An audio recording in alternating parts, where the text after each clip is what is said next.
আসসালামু আলাইকুম রহমতুল্লাহ। সুপ্রিয় দর্শক, আশা করি মহান আল্লাহ রাব্বুল আলামিনের অশেষ মেহেরবানি ও দয়ায় আপনারা সকলেই ভালো আছেন। ইসলামের দ্বিতীয় খলিফা, যিনি 10 বছর অর্ধ পৃথিবী শাসন করেছিলেন, যার ভয়ে বাঘে মহিষী এক ঘাটে পানি খেত, তার মৃত্যু হয়েছে এক অগ্নি উপাসকের হাতে। প্রিয় দর্শক, বলেছিলাম ওমর রাদিয়াল্লাহু তাআলা আনহু এর কথা। এর হৃদয় বিদারক নির্মম ঘটনা ঘটল কি করে, কেনই বা হত্যা করলো, চলুন জেনে নেওয়া যাক। একদিন দাস পিরুজ নাহওয়ান্দি ওরফে আবু লুলু নামে এক পার্সিয়ান অগ্নি উপাসক ওমর রাদিয়াল্লাহু তাআলা আনহুর কাছে এসে অতিরিক্ত কর ধার্য করা নিয়ে তার মনিব মুগিরার বিরুদ্ধে অভিযোগ করেন। অভিযোগ ছিল মুগিরা তার উপর বেশি কর ধার্য করেছে। মুগিরা তার অভিযোগ শুনে ওমর রাদিয়াল্লাহু তাআলা আনহু মুগিরাকে ডাকেন বিষয়টি সত্যতা যাচাই করতে, কিন্তু পরে দেখা যায় মুগিরা যে কর ধার্য করেছে তাই সঠিক।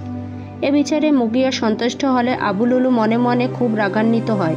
সে প্রতিজ্ঞা করল ওমরের উপর প্রতিশোধ নেওয়ার, তাকে দুনিয়া থেকে সরিয়ে দেবার। সেজন্য আবু লুলু একটি খঞ্জর তৈরি করল। উভয় দিকে ধারালো সেই খঞ্জরটি সে পুরো 1 মাস বিষের মধ্যে ডুবিয়ে রাখল। এরপর একদিন ফজরে মসজিদে পরিকল্পনা অনুযায়ী দাঁড়ালো প্রথম কাতারে। তখনকার দিনে বর্তমান সময়ের মতো মসজিদে এত আলোর ব্যবস্থা ছিল না। ওমর রাদিয়াল্লাহু তাআলা আনহু ফজরের সময় ঢুকলেন, বললেন একামত দাও। একামত দেওয়া হলো। হযরত ওমর রাদিয়াল্লাহু তাআলা আনহু নামাজ শুরু করলেন। আবু লুলু তখন সুযোগের অপেক্ষায়। প্রথম রাকাতে তিনি একটি বড় সূরা দিয়ে শুরু করেন, সব সময় যাতে মহল্লার সব মুসল্লি নামাজে শরিক হতে পারে। প্রথম রাকাত শেষে যখন রুকুতে যাবেন, সেই সময় আবু লুলু হায়েনার মতো ঝাঁপিয়ে পড়ল তার উপরে। খঞ্জর দিয়ে 3টি আঘাত করে ওমর রাদিয়াল্লাহু তাআলা আনহুকে। একটি নাভিতে, সাথে সাথে নাভিটা কেটে গেল, অপরটি বুকে এবং আরেকটি পাঁজরে।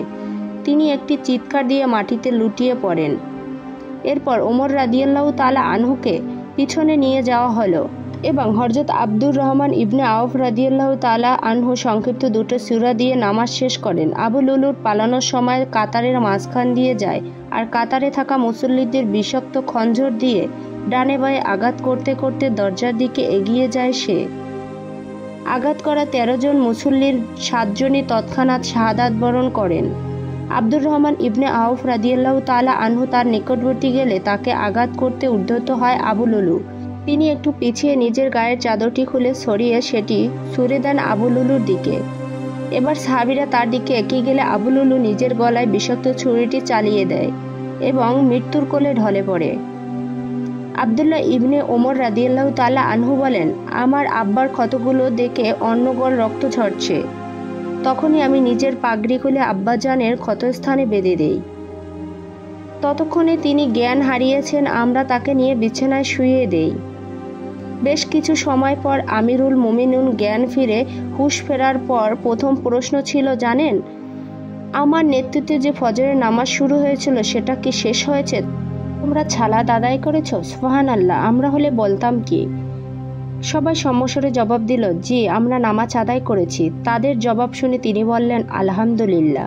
এরপর ওমর রাদিয়াল্লাহু তাআলা আনহু এবার পুত্র আব্দুল্লাহ রাদিয়াল্লাহু তাআলা আনহুর কাছে অজুর পানি চেয়ে ক্ষতবিক্ষত অবস্থায় ফজরের বাকি নামাজ শেষ করেন। এবার উপস্থিত ব্যক্তিদের প্রশ্ন করেন, আমাকে আঘাত করেছে কে?